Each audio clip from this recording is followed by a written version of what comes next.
Libyans plead for help from the international community after the deadly and devastating floods. Aftershocks are felt in a village near the Moroccan city of Marrakesh, nearly 1 week on after an earthquake rocked the country. China tells the European Commission a probe into electric vehicles could damage business relations and increase prices for customers. The European Parliament accuses Belarusian leader Alexander Lukashenko of being complicit with President Putin in committing war crimes in Ukraine.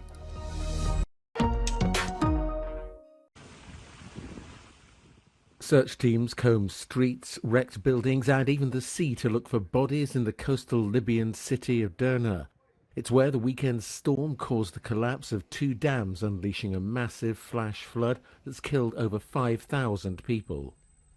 Residents who've survived are overwhelmed by the enormity of the disaster. Bodies, they say, are everywhere, inside houses, in streets, at sea.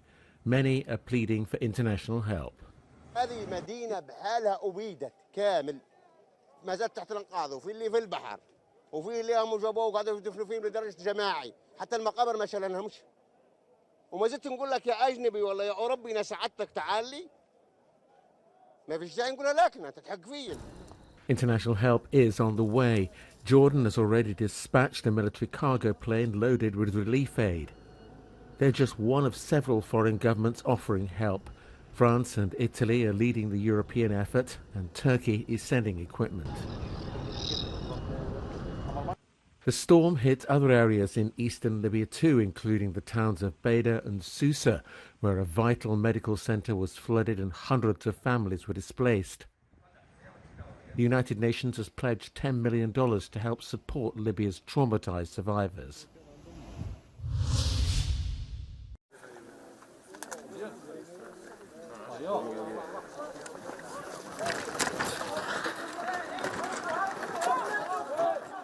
Rescue workers, villagers and journalists run at the moment an aftershock is felt in the village near the epicenter of the earthquake that struck Morocco last Friday.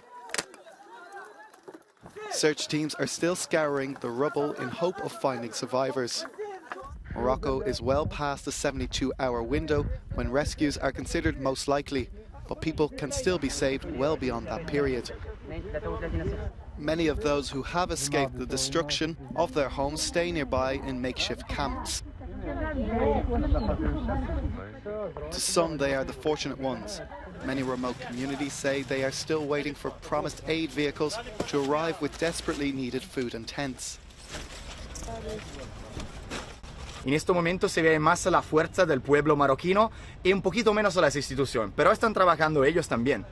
The Moroccan authorities are galvanizing efforts and dropping supplies from the air to remote communities until lorries can reach them. The aid, which includes tents, is intended to be only temporary. Soon the rainy season will start and makeshift shelters will be totally insufficient once the weather turns.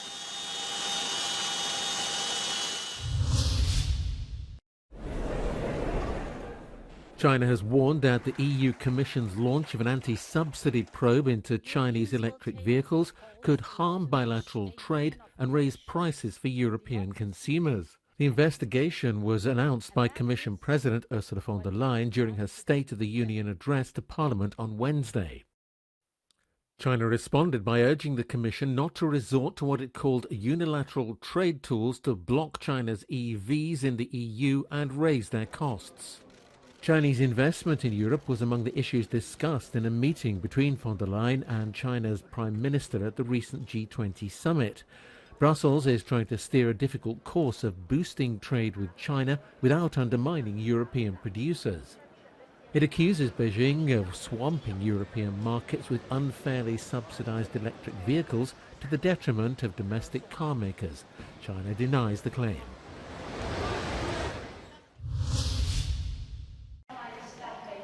Members of the European Parliament had mixed reactions to Ursula von der Leyen's State of the European Union speech.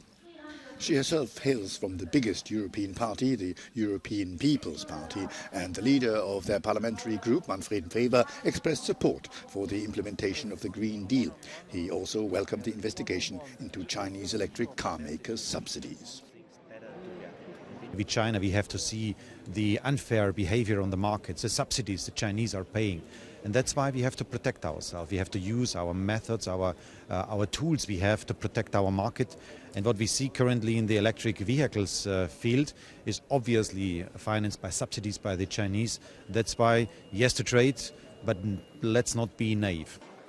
The second largest group, the Socialists and Democrats, were critical of what von der Leyen said in relation to migration, in particular when she stressed the need for more agreements like the one signed with Tunisia. For MEP Pedro Marques, this practice leads to human rights violations and also helps to finance an authoritarian regime in Tunis. The S&D group also missed any meaningful reference to current social issues. I have to say this clearly from the group. For us, it was bluntly absent from this speech. All the social dimension of the current situation. There are millions of families suffering with inflation, with the cost of living, with the cost of housing, and we had no word from von der Leyen on concrete policies towards these European families. The Liberals from the Renew group said that von der Leyen should have highlighted the fight to save democracy and rule of law in Poland and Hungary much more. But their group leader welcomed the Commission's call for a renewed effort at enlargement and von der Leyen's coupling of the issue with internal reforms of the bloc.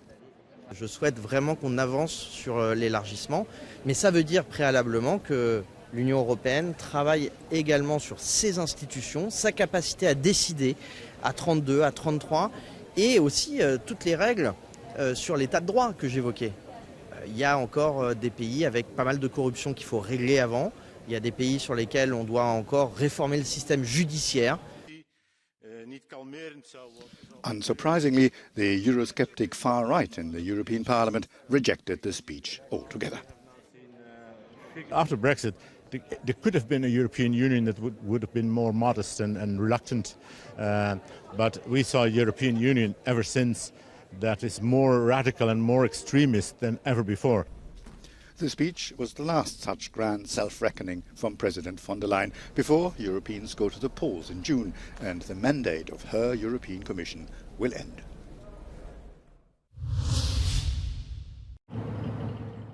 The European Parliament says Belarusian leader Alexander Lukashenko is complicit with Russian President Vladimir Putin in committing war crimes in Ukraine.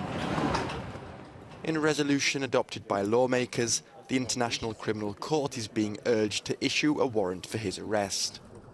Lukashenko, it claims, has enabled Russia's unjustified war of aggression and therefore carries direct responsibility for the destruction and damage caused to Ukraine. In a separate charge, it also accuses Belarus of playing a role in the forcible deportation of Ukrainian children from territories temporarily occupied by Russian troops. It names Russia's Children's Commissioner Maria Lvova-Belova, already wanted by the ICC for the illegal transfer of Ukrainian children to Russia. As a consequence, MEPs want the application of mirror sanctions against Belarus, similar to those applied by the EU against Russia.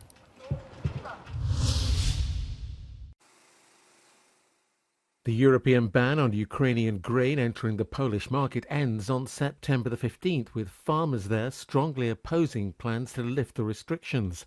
They faced losses in the face of cheaper Ukrainian grain and a lack of government support. Dzisiaj się toczy bój o to, czy 15 września zostanie zniesione embargo na zboże ukraińskie.